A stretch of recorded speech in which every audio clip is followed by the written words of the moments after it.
Hey everyone, it's Rob B here with Rob D, and you are listening to the Property Podcast. It's the July market update. We've got loads of information to bring you.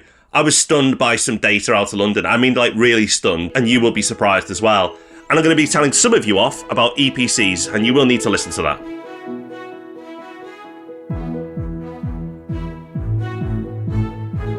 Welcome to the Property Podcast. Thank you for joining us. In case you don't know, we run a business that buys more than £100 million worth of property every year for our clients. You can find out about that at propertyhub.net/invest. And this is the episode where we bring you up to date. If you've paid no attention to what's going on in the property market this month, do not worry, because in 15 minutes or so, we're going to give you everything you need to know. So let's kick off this month's market update, and let's start where we often do, with house prices, because everybody wants to know what's happening with house prices. Up, down, in between. Rob, it seems a bit of a mixed bag this month. Let's start with Rightmove. And there's been a bit of an unusual movement with asking prices in the last month. There has. They're down, only slightly down. They're down 0.3%, but that is unusual because you don't normally get prices dipping in June. And they put this down to basically the amount of stock. It is very much a buyer's market at the moment. Buyers have got more choice than ever. Because if you remember, there were a few years when basically everyone was trying to do nothing and just sitting on their hands and waiting to see how things are going to play out. Now, people who want to move, people who want to sell are confident enough to do that, which means the market has become flooded with stock. Buyers have got loads of options, and that means that sellers can't get overly optimistic with their pricing. And that's why, in the opinion of Rightmove, we've seen this very, very small dip. The real story for me here, though, is, as ever, the north-south divide, because, of course, that is an average across the country. And as they say, when you look at the data, what you're really looking at is drops in the south and increases in the north. Listeners of this podcast are probably bored of hearing this pattern by now because we've been talking about it for so long and it comes up all the time. But I think it is massively consequential as an investor because the difference in likely returns based on where you invest is so stark. And I think this is still underappreciated by people at large, like people who have just got a general casual interest in property. I think it's only listeners of this show who are plugged into just what a massive trend and theme this is at the moment. You're right, Rob, but that's why this next news story is a bit of a shock to me, this one.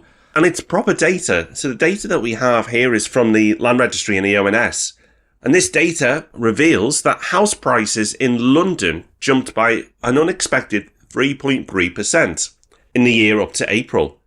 Now, that alone isn't that shocking. Okay, it's maybe a little higher than many of us would have first guessed. It's not a massive number, but it's the contrast of house price growth and house price falls within London that I think is incredible. And I can't remember seeing data like this in London before, because what we're seeing is house prices in some areas of London up by over 10%, but also in other areas down by over 10%. So I'll give you some of the regions. Lewisham is up by just over 10%, Bromley 9.8%, Barking and Dagenham 9%. Massive, massive house growth. Like, don't take those numbers lightly. They're huge numbers. So why is the overall average so low? Well, because then you've got areas like Hammersmith and Fulham down by 11%. Islington down by nearly 10%. Newham over 5%. So you've got this real contrast. But they're not the biggest. The City of Westminster and the City of London both recorded even larger price falls of just over 15% and over just over 14% respectively. That's crash territory. But this is all within one city. I mean, what a story this is, Rob. You've got one city where you've got double-digit growth and also double-digit falls. And what's super interesting is there's a pattern and a theme to these areas. The cheaper, more affordable areas are the ones that are going up, and the prime, more prestigious areas are the ones that are falling. And actually, if you get into what's been happening in London, a bit of exodus of wealth over the last 12 months, you can see why those more prime areas have really been suffering.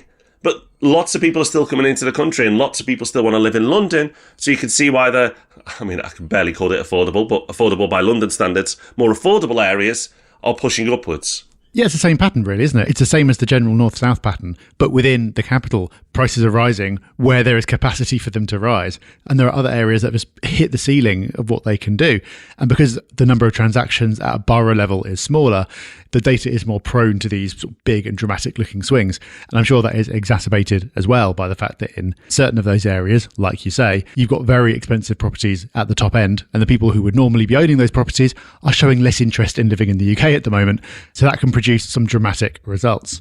And speaking of dramatic looking results, our next headline is from Money Week, which says that the number of £1 million homes for sale has doubled since 2019. God, if you look at that headline, you'd think that the market was absolutely on fire. Everything's rocketing up in value, especially in places like Cornwall, Somerset, North Yorkshire, which has seen the biggest increase in the number of £1 million properties. But to me, this falls into the category of story that is far less dramatic than the headline makes you first think. Because if you had a property that was worth £800,000, then about 3.5% annual inflation compounded over the last 6 years would get you to £1 million. So these areas, being more expensive areas to start with, probably had a fair number of pretty ordinary in the scheme of things properties around the 800,000 mark, and therefore just the kind of normal inflation that we've had over that time has pushed them over the million. So even though this list is dominated by areas like the southwest and the southeast, I don't think that takes anything away from the broader pattern that we saw earlier. The fact that for house price growth, the north is still where it's at. Let's move on to rents now. And there's an interesting theme developing in this podcast, unintentional, but when you look at it, you can see this pattern emerging. The main story here in this data is from Hamptons is that demand in the rental sector is cooling, and inquiries, number of registrations by tenants, is down by 17% from last year, and now running 28% below 2019 levels.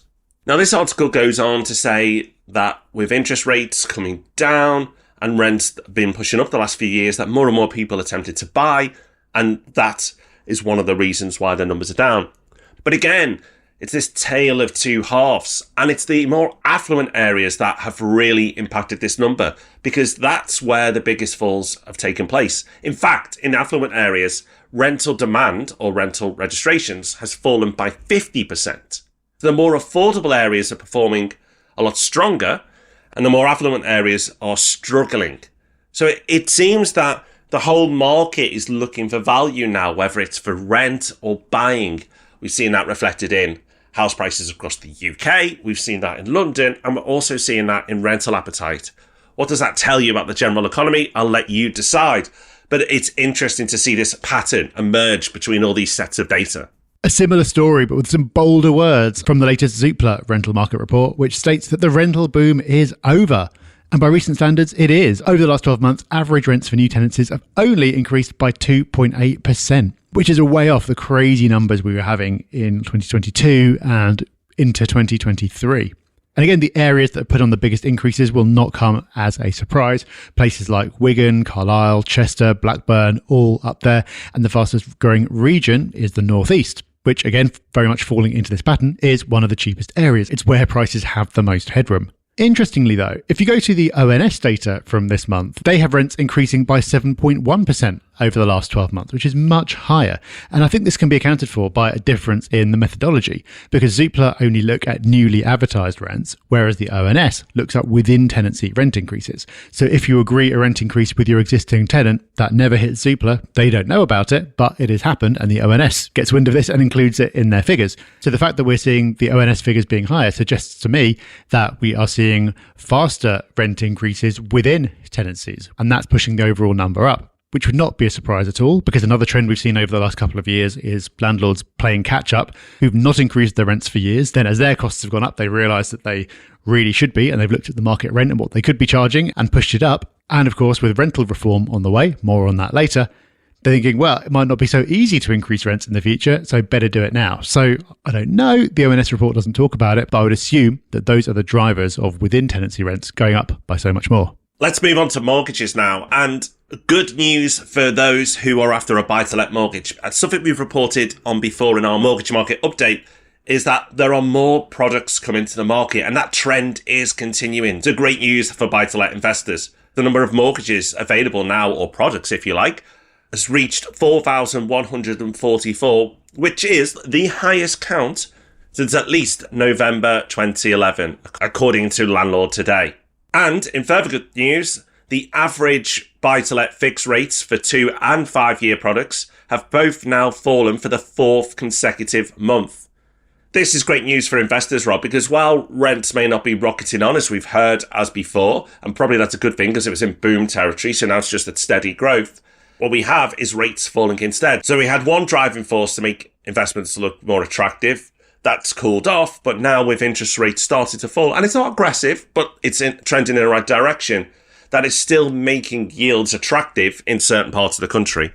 It's funny, isn't it? Over the last few years, we've kind of ended up in the ideal investor scenario in that we've had this big correction in interest rates. The worst version of that could be house price collapse, everything is devastation. But instead, we had the silent crash that we've talked about many times. So no one taking a real terms hit, yet prices have still come down. You've had rents going up dramatically to really blunt the impact of those interest rate increases. And just as the rental market is cooling down, interest rates are coming back down. So, okay, it's not quite the glory days of 2% mortgages, but if you had to get from the 2s to the 5s, it's probably the ideal way of getting there. So life is looking pretty good for investors. What could possibly go wrong? Oh, rental reform. Yeah.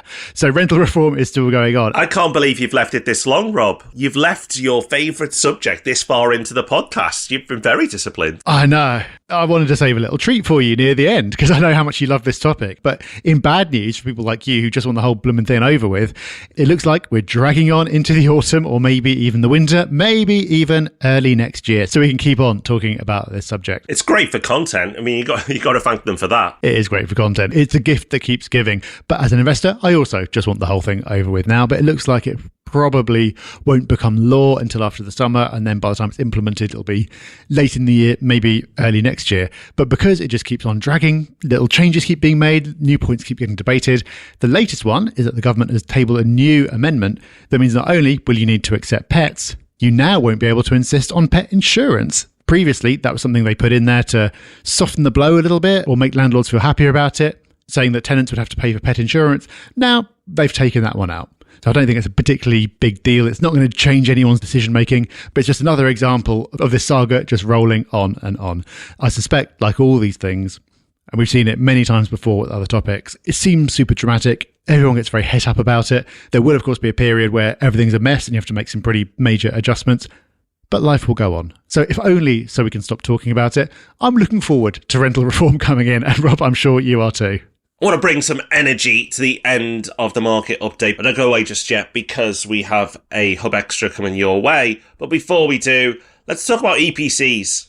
EPCs? You may not be interested. Well, that's the point, because this article, again from Landlord Today, says that 2/3 of landlords are unaware that having an EPC is a legal requirement, and landlords' ignorance may hamper government energy goals. So according to a poll of 1,000 landlords, nearly 2/3 are unaware that having an EPC is a legal requirement. If you are one of those podcast listeners, well, let's move that ratio. You do need one. And by 2030, with some exceptions, but by 2030, you need your property to be at least a C rating. And currently, only 1/3 of landlords knew that was the case. So consider yourself informed, everybody. If you are one of those landlords that knew what was happening, well done to you. But now we've spread the word a little bit further on, and if you meet anybody else who invests in property, you can chat about EPCs as well. It may not sound the most exciting subject, but that's the point. Because it's not exciting, people aren't recognising what needs to be done.